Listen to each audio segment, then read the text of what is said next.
Today we have got a keto classic cheesecake that is a 4.5-star rating on the internet. Stay tuned.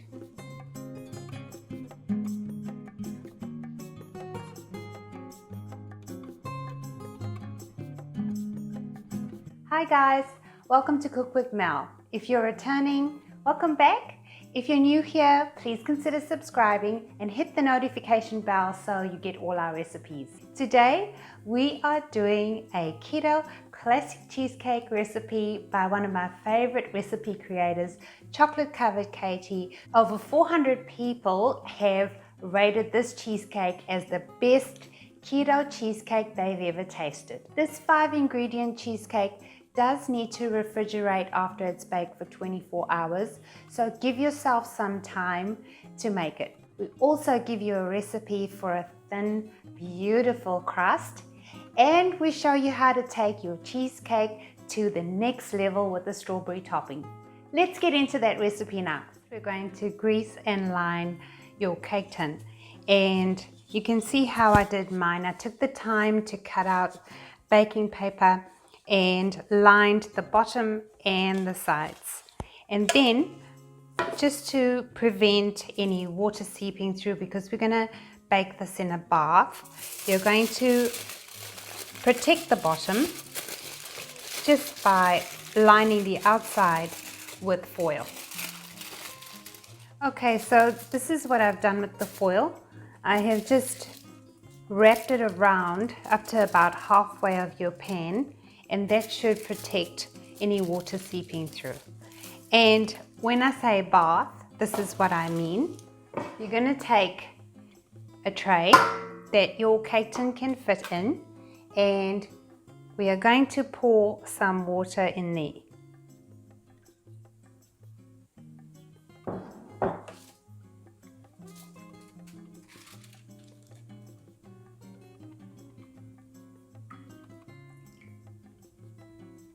Okay, that's to about halfway, and I placed my cake tin in the oven tray just to make sure I didn't overfill it with water, and to about halfway is fine. And now we're going to remove the cake tin from the oven tray and set your oven to 350 degrees Fahrenheit or 150 degrees Celsius. Place your oven tray in the oven while it's warming so that the water heats up as well. Before we get into our 5-ingredient cheesecake, and really it's just the filling, I want to show you how to add a thin crust. And for that, we're going to a bowl, we're going to add a half a cup of nut that's ground. So I'm using walnuts, but you can use pecan nuts as well. And a half a cup of almond flour, half a teaspoon of cinnamon powder, quarter teaspoon of salt,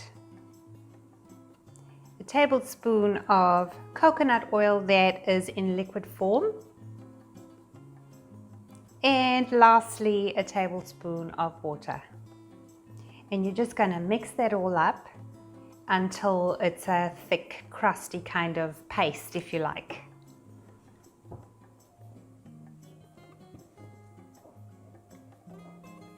Pecan nuts and walnuts have a sweetness to it, so I think this crust is going to be delicious.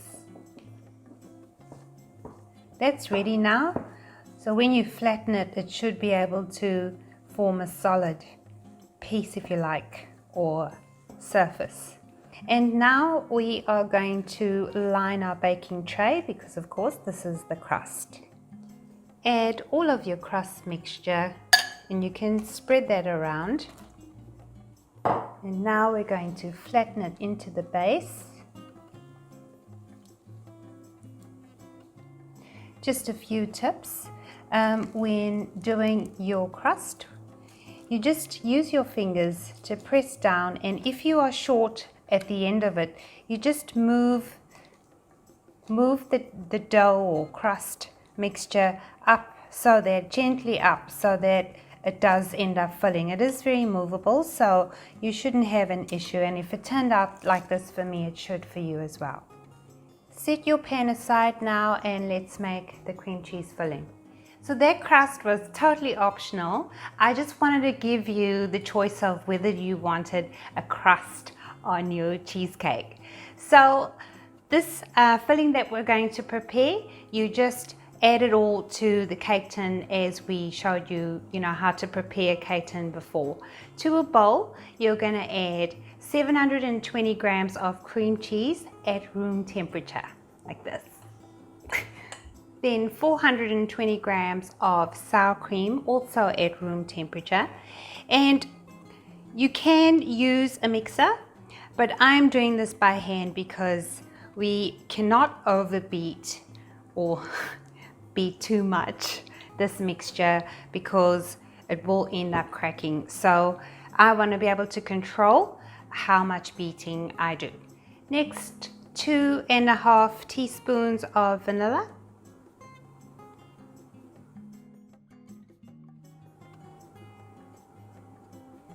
Right, that's our vanilla added. 96 grams or 2/3 of a cup of powdered sweetener, and my preference is monk fruit, but you use the sweetener that you love the most. 30 grams or 1/4 cup of almond flour, and also we have all our measurements in the description box, just for your shopping. And this is totally optional, you don't have to add this, but I'm adding a tablespoon of lemon juice for flavor. Now we're going to mix all of this hot mess together.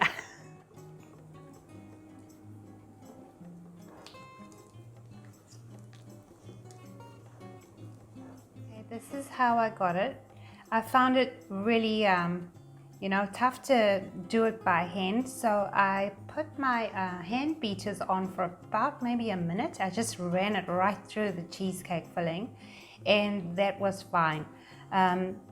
It has got little lumps in there, but I think it's the almond flour from, because almond flour can be quite grainy, so I think that's what it is. So now we are ready to fill our cake pan with this cheesecake filling.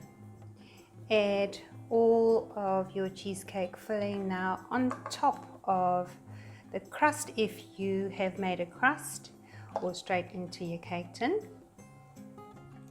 That's only half the filling, by the way. I'm just going to make sure the bottom is fully filled in before I add the next lot. And also I meant to say, when you place your oven tray in your oven, just make sure it's on the middle rack. All right, the rest of it, this is going to be a huge cheesecake. Okay, I have flattened my surface very well, and the cake comes up about maybe about 1/2 to 2/3 of the baking pan. I'm not sure what other tips I could give you.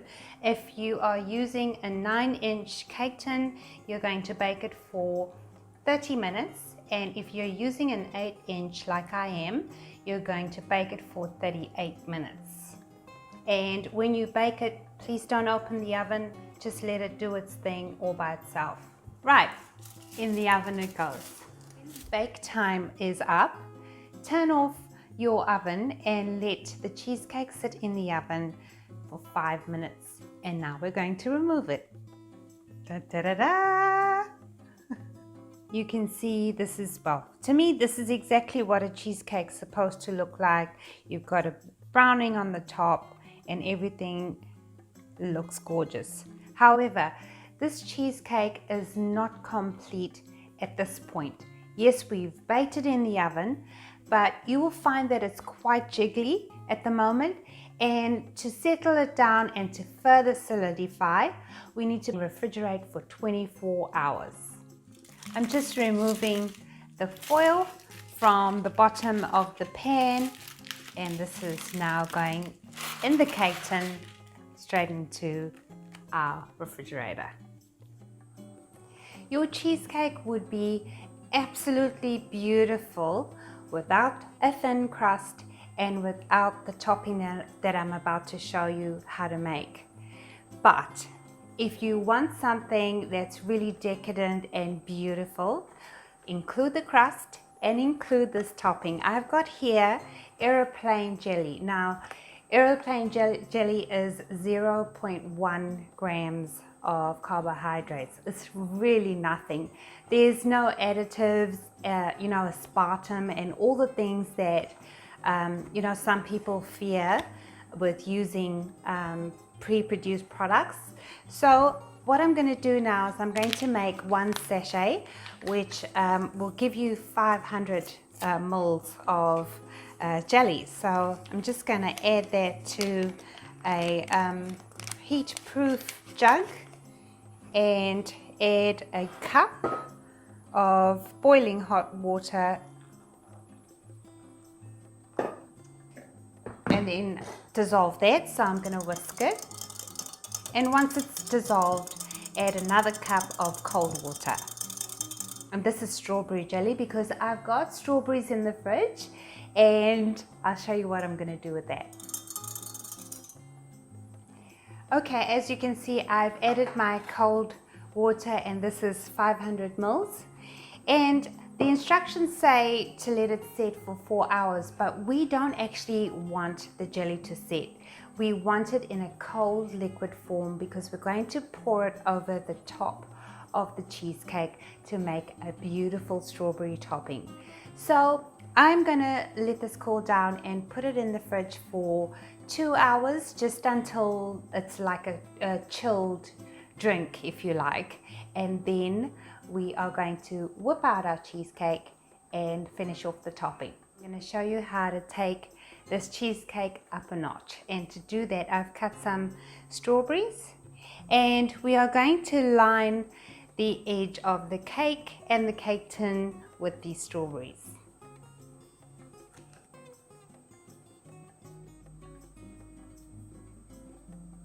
Now that you've got your strawberries lined, we are going to need to get your jelly mixture sorted. So we're going to add some gelatin just to make sure that it is a thick, solid jelly on top of your cheesecake. So to that we're going to add a tablespoon of gelatin to your jelly mixture, and then you're going to whisk it.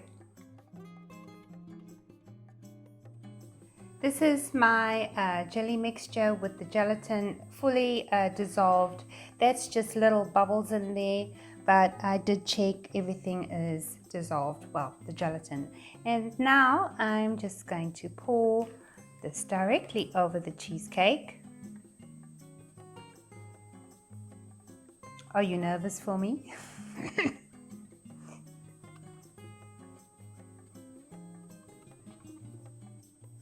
And now that goes in the fridge until it sets. It's just come out of the fridge, 24 hours of refrigeration time, and I think I need to show you this. Just gonna give that a shake. It's completely solid, and I cut my strawberries really thin, so I have one there, and I do want to talk about it in case this happens to you. I have one there that's slightly bent, so I'm just gonna work my way and just maybe try, well, if that happens to you, just push it back, because now we are going to top this off with a little bit of cream. It's just whipped cream with a tablespoon, well, 1 cup of whipped cream with a tablespoon of sweetener.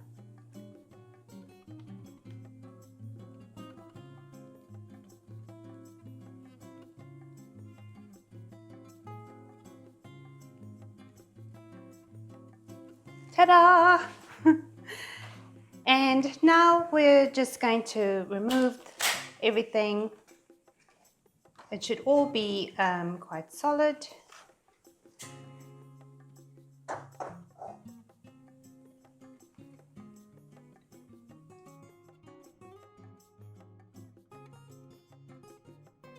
Look how exciting is that.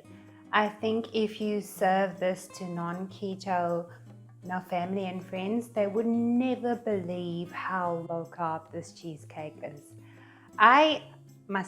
I'm more than impressed, and I can't wait to tuck in.